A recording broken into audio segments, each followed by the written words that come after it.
बांग्लादेश में शेख हसीना की सरकार गिरने के बाद से ही ये सवाल खड़ा हो गया है कि अब भारत के साथ बांग्लादेश के संबंध कैसे होंगे।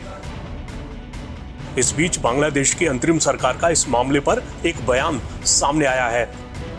उसने कहा है कि वो एक संतुलित विदेश नीति बनाए रखेगी। इसके साथ ही उसने ये भी कहा है कि बांग्लादेश भारत और चीन सहित सभी के साथ सुचारू और सकारात्मक संबंध बनाए रखना चाहता है।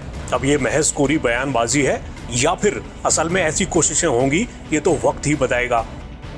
हालांकि बात शेख हसीना की सरकार की करें तो उसके भारत के साथ काफी अच्छे संबंध रहे थे।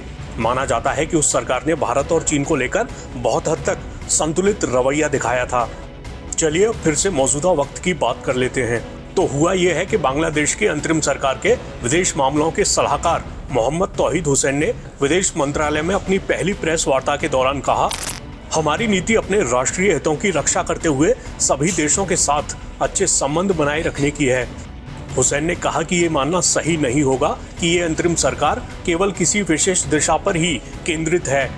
इसके अलावा हुसैन ने कहा, हम भारत और चीन सहित सभी के साथ सुचारू और सकारात्मक संबंध बनाए रखना चाहते हैं।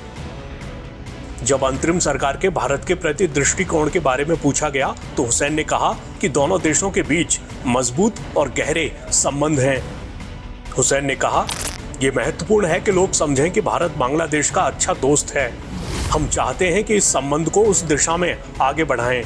उन्होंने कहा कि अंतरिम सरकार चाहेगी कि भारत इस संदर्भ में हमारे साथ सहयोग करे। इस बीच भारत में बांग्लादेश में हिंदुओं के खिलाफ हालिया हिंसा को लेकर चिंताएं जताई जा रही हैं। इस हिंसा के खिलाफ भारत में प्रोटेस्ट भी देखने को मिले हैं। खुद भारत सरकार बांग्लादेश के सामने ये मुद्दा उठा चुकी है।